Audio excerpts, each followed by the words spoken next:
ఈ ప్రభుత్వం మరి ఎందుకు సుంకిశాల ఘటనను బయటికి రాకుండా వారం రోజులు తొక్కిపెట్టింది? ఈ విషయం బయటికి చెప్పాలి. ముఖ్యమంత్రి హైదరాబాద్లో ఉన్నాడు ఈ ఘటన జరిగినప్పుడు. He was in Hyderabad, he was in Telangana. కానీ ఘటన జరిగిన తర్వాత కూడా 24 గంటల తర్వాత ముఖ్యమంత్రి గారు బలాదూర్ అని చెప్పి ఆయనతో అమెరికా విమానం ఎక్కి వెళ్ళిపోయాడు. అంటే కనీసం పర్యవేక్షణ లేదు, రిపోర్ట్ లేదు, చూసింది లేదు. పోనీ అక్కడ ఘటనా స్థలానికి పోవడం కాదు, ఇక్కడన్నా కనీసం రివ్యూ చేశారా? కనీసం ప్రజల దృష్టికి తెచ్చారా? ఇదేనా ఒక ప్రభుత్వం వ్యవహరించాల్సిన తీరు? అందుకే మేము డిమాండ్ చేసేది, మరి మీకు చిత్తశుద్ధి ఉంటే ఈ ప్రభుత్వానికి ఏ ఏజెన్సీ అయితే ఈ పనులు చేస్తూ ఉందో, ఏ ఏజెన్సీ అయితే ఈ పనులు చేస్తుందో వెంటనే ఆ ఏజెన్సీని బ్లాక్ లిస్ట్లో పెట్టండి. మీకు చిత్తశుద్ధి ఉంటే ఈ ప్రభుత్వానికి వీఆర్ డిమాండింగ్ వెంటనే బ్లాక్ లిస్ట్లో పెట్టండి. వాళ్ళు మళ్ళీ ఒక వర్క్ కూడా ఈ రాష్ట్రంలో చేయడానికి వీలు లేకుండా ఏ డిపార్ట్మెంట్ అయినా ఇంజనీరింగ్ డిపార్ట్మెంట్ కఠినమైన చర్యలు తీసుకోవాలని చెప్పి మేము డిమాండ్ చేస్తా ఉన్నాం. ఇవాళ ఉప ముఖ్యమంత్రి గారు ఏదో పోతున్నారు సైట్కి అని చెప్పారు. నేను ఉప ముఖ్యమంత్రి గారిని డిమాండ్ చేస్తా ఉన్నా, ఎంతసేపు వేరే వాళ్ళ మీద నిందలు మోపి తప్పించుకుంటామంటే కుదరదు. మీకు ప్రభుత్వానికి చిత్తశుద్ధి ఉంటే 9 నెలలు ఈ ప్రాజెక్ట్ని ఎందుకు పక్కకు వారేసిండ్రు? ఎందుకు ప్రమాదం జరిగితే వారం రోజులు దాచిపెట్టినరు? ఎందుకు సోషల్ మీడియా ద్వారా బయటికి వచ్చిన తర్వాత ఎందుకు మీ ప్రభుత్వం ఇవాళ దిద్దుబాటు చర్యల్లో భాగంగా కేసీఆర్ ప్రభుత్వం మీద నిందలేస్తున్నదో చెప్పాలి. నిజంగానే ముఖ్యమంత్రికి తెలియకపోతే అది కూడా చెప్తా ఉన్నాను. నిజంగానే ముఖ్యమంత్రికి తెలియదు ఈ రోజు వరకు అనుకుంటే, నిన్నటిదాకా సోషల్ మీడియాలో వచ్చేదాకా అనుకుంటే, మరి ఈయనకు పరిపాలన మీద పట్టుందా?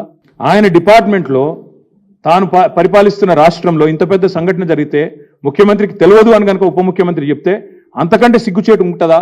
ఆలోచించండి. ఒకవేళ తెలిసి కూడా 24 గంటలు సమీక్ష చేయకుండా పట్టించుకోకుండా ముఖ్యమంత్రి విమానం ఎక్కి వెళ్ళిపోయిందంటే అంతకంటే బాధ్యతారాహిత్యం ఉంటుందా అని నేను అడుగుతా ఉన్నాను.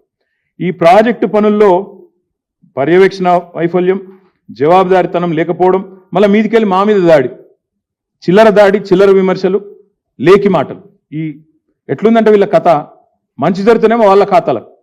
కేసీఆర్ ప్రభుత్వం నోటిఫికేషన్లు ఇస్తుంది, కేసీఆర్ ప్రభుత్వం పరీక్ష పెడుతుంది, కేవలం కాగితాలు ఇచ్చే పని మాత్రం మిగిలిపోయింది. కోర్టు అడ్డం వచ్చింది, ఏదో కోర్టులో స్టే వస్తే ఆగిపోయింది.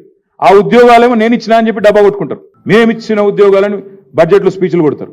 కానీ ఈ ప్రాజెక్టు మాత్రం ఇవాళ ఏదో చిన్న సంఘటన జరిగింది, ప్రాజెక్టులో జరుగుతుంటాయి.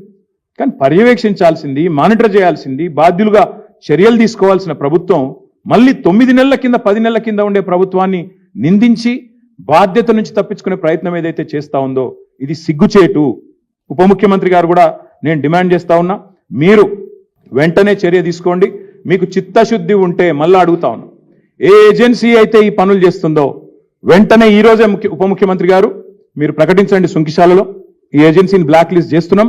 ముఖ్యంగా ఏ ఎండాకాలంలో అయితే హైదరాబాద్ ప్రజలకు తాగునీటి ఇబ్బంది ఉండకూడదు అనుకున్నామో, ఏ ఉద్దేశంతోనైతే వేగంగా పూర్తి చేయాలనుకున్నామో ఆ ఉద్దేశమే వీళ్ళు మర్చిపోయారు. ఆనాడు మా ప్రభుత్వం ఉన్నప్పుడు వేగంగా చేసినాం, వీళ్ళు లేటుగా మేల్కొన్నారు. మొన్న ఒక 2-3 నెలల కింద మేల్కొని హైదరాబాద్లో మన తాగునీటి కోసం బాగా గోసైంది. ఎండాకాలంలో ట్యాంకర్లు వచ్చినాయి, మళ్ళీ ట్యాంకర్లు బుక్ చేసుకోమని స్వయంగా ముఖ్యమంత్రి గారు 2000 రూపాయలకే ట్యాంకర్ అందిస్తామని బంపర్ ఆఫర్ ఇవ్వడం, ఇవన్నీ చూసిన తర్వాత బాగా విమర్శలు వచ్చినాయి ప్రభుత్వం మీద. అరే ట్యాంకర్లు అమ్ముతారా? కేసీఆర్ గారు ఉచితంగా 20,000 లీటర్లు నీళ్ళు ఇస్తున్నాడు హైదరాబాద్లో, మీరు 2000 రూపాయలకు ఒక ట్యాంకర్ అని చెప్పడం ముఖ్యమంత్రి గారు ఏమాత్రం భావ్యం అని చెప్పి పోయిన అసెంబ్లీ సమావేశాల్లోనూ ఆనాడు ముఖ్యమంత్రికి మాట్లాడిన మాటల మీద చాలా వ్యతిరేకత, ప్రజల నుంచి చాలా విమర్శలు వచ్చినాయి. వచ్చినాక అప్పుడు మొద్దు నిద్ర నుంచి వీళ్ళు మేల్కొని ఆగమాగం వర్షాకాలంలో హడావుడి చేయడం మొదలుపెట్టారు. అందులో భాగంగానే లాస్ట్ 2-3 మంత్స్లో ఇక జలమండలి అధికారుల మీద ఒత్తిడి తెచ్చి దన్న కట్టండి, మీరు ఫాస్ట్గా కట్టండి, సరే ఇన్ని రోజులు దున్నపోతులాగా నిద్రపోయినాం కానీ ఇప్పుడన్నా ఫాస్ట్ కట్టండి అని ఒత్తిడి తెస్తే ఆగమాగం ఈరోజు ఎట్లా చేసినారంటే వీళ్ళ తప్పిదం వల్ల. నేను నిన్న రాత్రి ఒక జలమండలి ఉన్నతాధికారితో కూడా చాలా వివరంగా మాట్లాడినా, అడిగిన ఏం జరిగింది. తర్వాత కొంతమంది రిటైర్డ్ అధికారులతో నేను మాట్లాడిన ఫోన్ చేసి ఏం జరిగింది, ఈ ప్రమాదం ఎందుకు జరిగింది అని. నేను ఇంకొక మాట అడుగుతా ఉన్నా, ఈ ప్రమాదం జరిగిన రోజు ఆగస్టు 2 ఉదయం శాసనసభ సమావేశాలు జరుగుతూ ఉన్నాయి. శాసనసభ సమావేశాలు జరుగుతున్నప్పుడు ఏ విపత్తు సంభవించినా, ఏ ఇబ్బంది తలెత్తినా, ఏ ప్రమాదం జరిగినా వెంటనే శాసనసభ సమావేశాల్లోనే సభ్యులందరికీ తెలియజేసే విధంగా, రాష్ట్ర ప్రజలందరికీ తెలియజేసే విధంగా ప్రభుత్వం ప్రకటన ఇవ్వాల్సి ఉంటుంది. అది ప్రభుత్వం బాధ్యత, సాంప్రదాయం.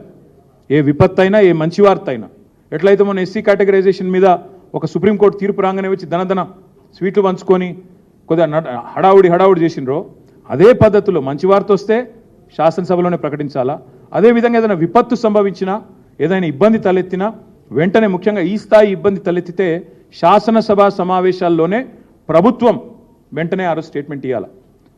ఈ ఇన్సిడెంట్ అయింది 2 ఆగస్టు ఉదయం. ఆ రోజు శాసనసభ నడిచింది. అప్రాప్రియేషన్ బిల్ అయిపోయింది, ఇంకా గవర్నమెంట్ బిజినెస్ ఏదో నడుస్తూ ఉంది. నేను అడుగుతా ఉన్నా ఈ ప్రభుత్వాన్ని, ఆ రోజు ఈ విపత్తు సంభవించిన విషయం మీకు తెలియదా, లేదా తెలిసి దాచినరా? శాసనసభ సమావేశాలు జరుగుతున్నాయి కాబట్టి గవర్నమెంట్ బద్నామవుతుందని కావాలని తొక్కిపెట్టినరా? లేదా అసలు మీకు తెలియని కూడా తెలియదా? ఖబర్ కూడా లేదా? ఖబర్ కూడా లేదు అనుకుంటే అంతకంటే సిగ్గుచేయడం కోట్లేదు. మరి రాష్ట్రంలోని మున్సిపల్ శాఖ ఏం చేస్తున్నట్టు, ఎవరి ఆధ్వర్యంలోనైతే పనులు జరుగుతున్నాయో హెచ్ఎండబ్ల్యూఎస్ వాళ్ళేం చేస్తున్నట్టు, రాష్ట్రంలోని నిఘా వ్యవస్థ ఏం చేస్తున్నట్టు, మీ గూఢచారి సంస్థలు ఏం చేస్తున్నట్టు, అసలు మీకు ఖబర్ లేదనుకుంటే సిగ్గుచేటు. మీకు తెలవాల, ముఖ్యమంత్రికి రాష్ట్ర ప్రభుత్వానికి సంఘటన జరిగిన క్షణాల్లోనే సమాచారం రావాలా. ఇంత పెద్ద సంఘటన జరిగి కోట్ల రూపాయల ప్రజాధనం నష్టమైతే తెలియదు అంటే సిగ్గుచేటు. తెలుసు అంటే 100% నేను ఆరోపిస్తా ఉన్నా. మీకు తెలుసు, ముమ్మాటికి తెలుసు, పక్కా తెలుసు మీకు. కానీ మీరు వారం రోజులు దాచిపెట్టారు. వారం రోజులు దాచిపెట్టి గోప్యత మెయింటైన్ చేయాల్సిన అవసరం ఏమొచ్చింది?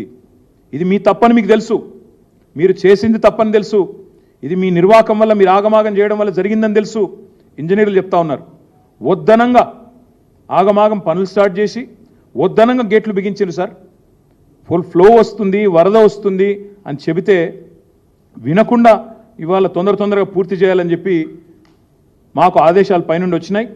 ఏవైతే పంప్ హౌస్లో పనులు పూర్తయి మోటార్ల బిగింపు జరిగే వరకు టన్నలు, అదేవిధంగా ఈ రిటైనింగ్ వాల్ ఏదైతే కట్టినారో వాటిని గేట్లు అమర్చే క్రమంలో ఆ టన్నెల్కి మీరు వరద కాలంలో పెట్టకుండా కొద్ది కాలం తర్వాత పెడదామని అధికారులు చెప్పినా వినకుండా ఈరోజు హడావుడిగా గేట్లు అమర్చడం వల్ల ఈ నష్టం జరిగింది. మొత్తం ఆ వీడియోలో మీకు చూపెడదాం అనుకున్న వీడియో కూడా మీరు అందరు చూసే ఉంటారు. సోషల్ మీడియాలో ఇప్పటికే విస్తృతంగా తిరుగుతూ ఉంది ఆ వీడియో. తప్పకుండా నేను మిమ్మల్ని, ప్రభుత్వాన్ని అడిగేది, ఇంజనీర్ల పర్యవేక్షణ లేకుండా, పురపాలక శాఖ అజమాయిషీ లేకుండా ఈ రకమైన ప్రమాదం ఏదైతే జరిగిందో, అదృష్టవశాత్తు కూలీలు షిఫ్టులు మారే టైంకి ప్రమాదం జరిగింది.